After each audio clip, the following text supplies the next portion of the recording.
Tenemos muchas ganas de hablar con el analista, consultor político experimentado Carlos Fara para evaluar esta situación política, este tiempo de pandemia, cómo afecta en la imagen de los políticos, pero bueno, inexorablemente es necesario hacer una evaluación de lo que ocurrió este lunes con la marcha del 17 de agosto. Carlos, ¿cómo está? Gracias por atendernos. ¿Qué evaluación se puede hacer de lo que pasó este lunes?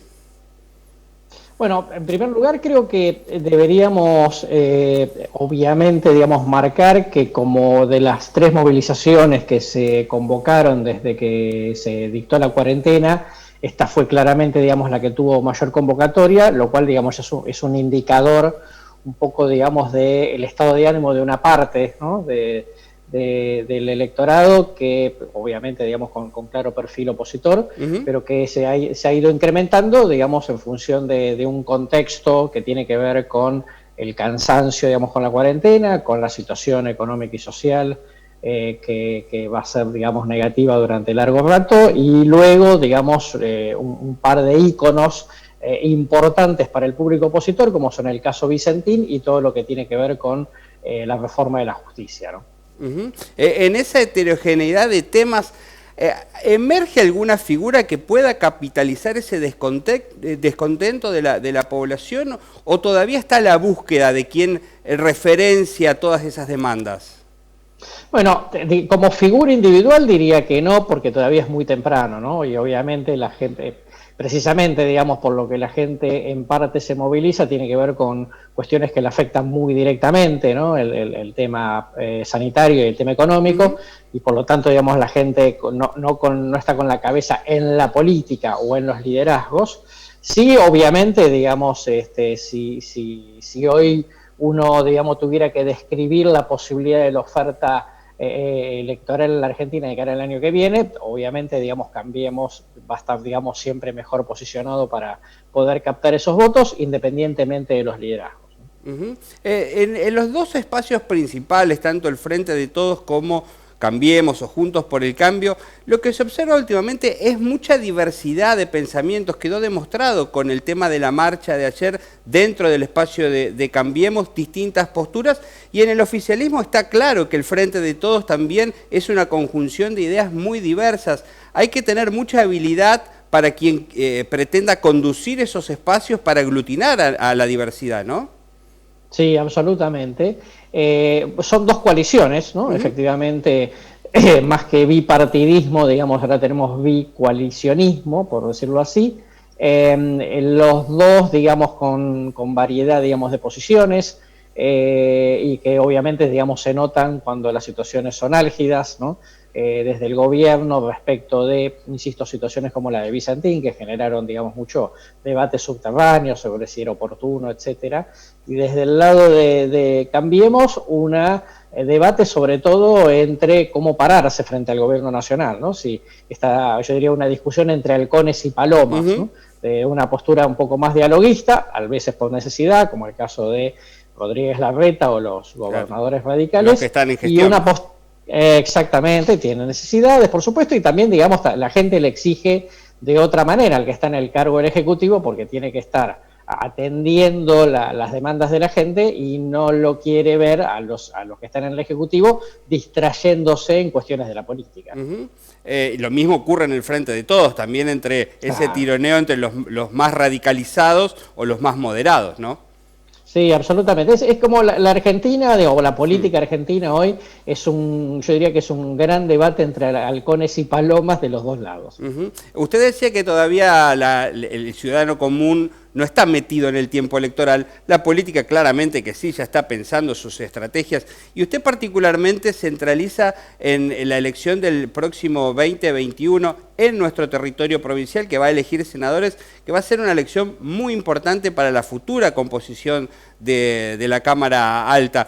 Me gustaría que pueda reflexionar con nosotros sobre esa situación y por qué es tan importante la elección del año próximo.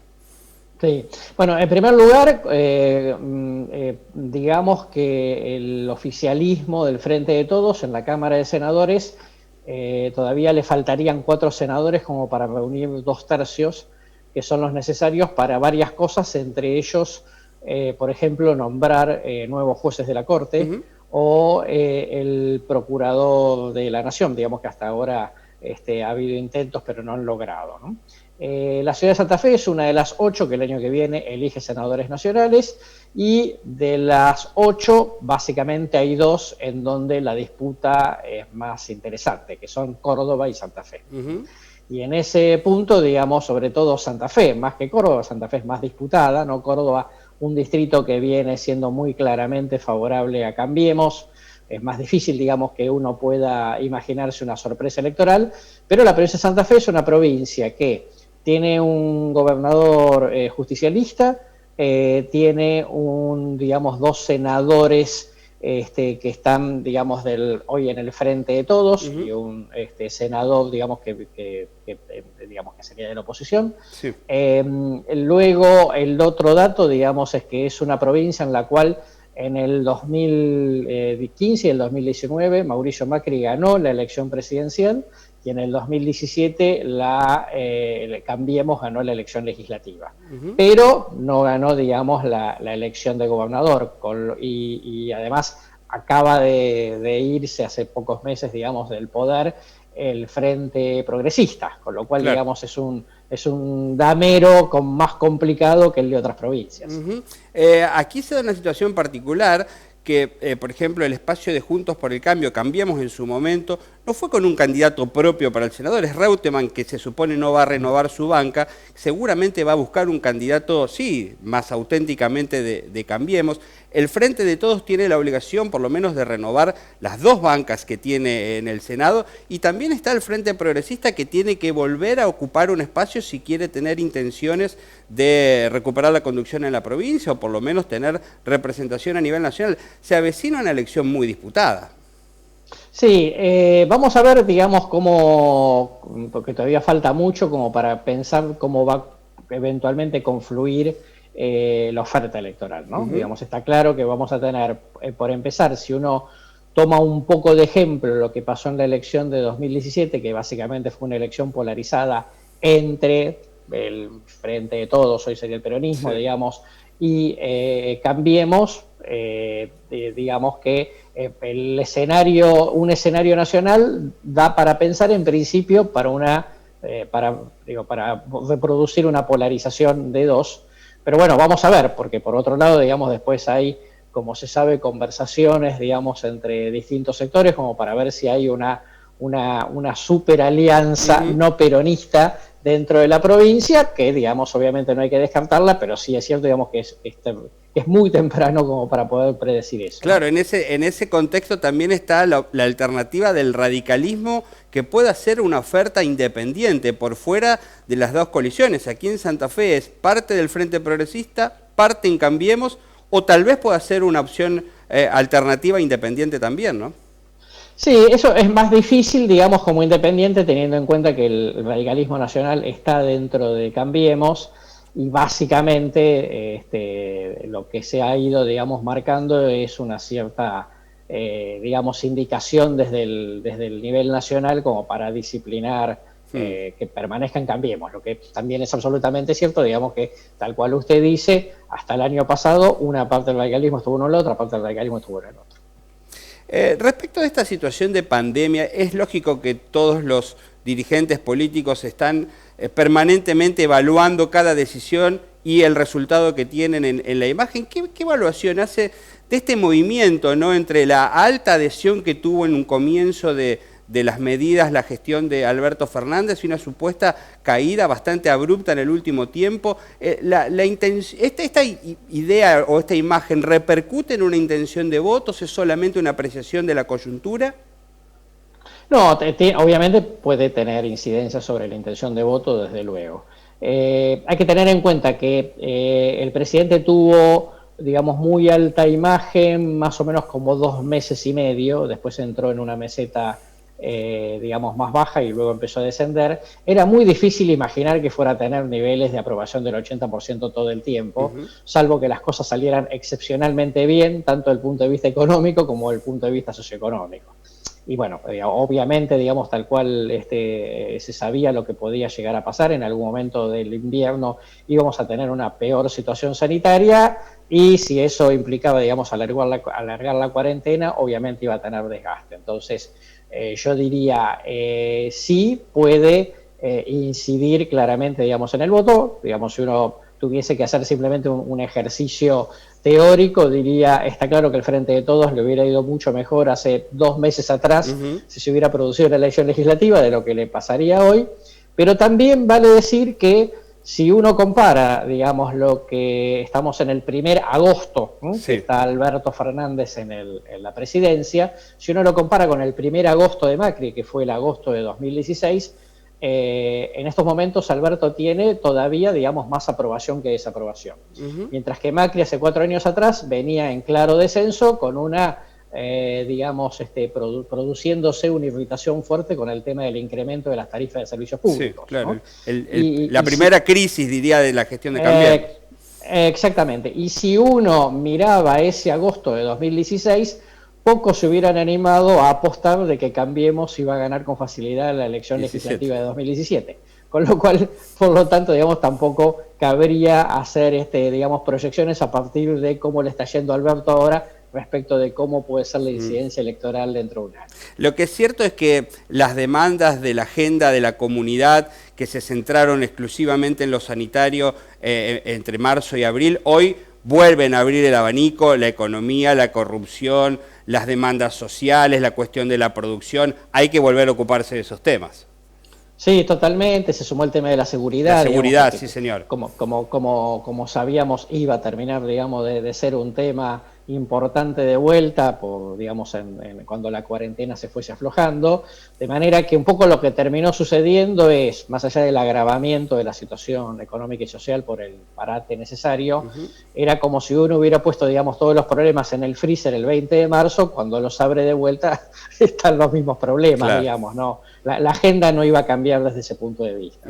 ¿Usted imagina que habrá mucha oferta electoral de figuras que en este tiempo empezaron a ser conocidas por el tema de la pandemia, médicos, epidemiólogos o gente que está en los comités de emergencia, digo, en todos los niveles, hasta en las comunas, en los municipios? ¿Aparecerán nuevas figuras en la política a partir de esto? Bueno, puede ser, sí, que efectivamente, que además, digamos, que la oferta existente de coaliciones, digamos, trate de apropiarse, ¿no? del prestigio de estas figuras. Vamos a ver cómo termina toda la película, porque también es cierto que los epidemiólogos o los médicos, los infectólogos, etcétera, que han tenido un rol, digamos, muy relevante en estos meses, son la memoria de la pandemia y la cuarentena, ¿no? Y lo único que advierto, digamos, es que podríamos llegar al año que viene como que la gente no quisiese hablar más de quiero olvidar de eso. Exactamente, eso podría pasar, hay que tenerlo en cuenta. Sí. Ojalá sea solamente el recuerdo. Carlos, recuerdo que usted hacía el año pasado, previo a las elecciones, un análisis respecto de que la gente iba a terminar eligiendo entre dos miedos, ¿no? Casi que no apostando a una opción positiva, sino por temor a otro, y marcando claramente el escenario de polarización nacional. Esta estructura parece que no solo que se sostiene, sino que se agudiza, ¿no? Sí, por lo pronto, digamos, la confrontación política, como decíamos hace unos minutos, si la política argentina, digamos, es una gran discusión hoy entre halcones y palomas de los dos lados, está claro, digamos, que los halcones se potencian entre sí, ¿no? Que es un buen negocio para los halcones de los dos lados, digamos, que la grieta vuelva, digamos, a emerger como el principal eje de división, y ahí entonces la discusión es quién de las dos coaliciones va a tener más o mejor capacidad para poder captar a los moderados. Claro. ¿No? Esto es, yo le diría, entre un 20 y un 25% de la Argentina, que es una enormidad, entre la gente, digamos, que votó a la Baña, algunos moderados, digamos, de Cambiemos, y después público moderado que había votado a Cambiemos en el 2015, pero frente al tema económico decidió volcarse o creer en Alberto, y ahí tenemos entre 20 y 25%, yo lo llamo el santo grial del electorado argentino, porque ojo que los discursos de los halcones a veces lo alejan. Lo rechaza mucho, claro. Exactamente, pero digo, precisamente son moderados, están buscando que no haya, digamos, que no vuelva la grieta. Si uno vuelve a poner la grieta, digamos, sobre la mesa como gran elemento de discusión, obviamente, digamos, ahí va a haber un interrogante sobre quién capta mejor eso. De todas maneras, se proclama permanentemente la necesidad de acuerdos y de consensos, pero es solamente una cuestión discursiva, ¿no? Eso no se termina de concretar en ninguna estrategia concreta. No, totalmente. El presidente tenía, digamos, ahí, por lo menos en los papeles, una idea de un Consejo Económico Social. Hace poco lo mencionó Cecilia Todesca, funcionaria del gabinete, de la jefatura de gabinete de la Nación, sí. Pero la verdad es que las condiciones políticas hoy, y teniendo en cuenta, digamos, un poco todo el debate sobre la cuestión judicial, la situación judicial de la vicepresidenta, etcétera, me parece muy difícil que en el corto plazo tengamos, digamos, mesas de consenso nacional, sinceramente.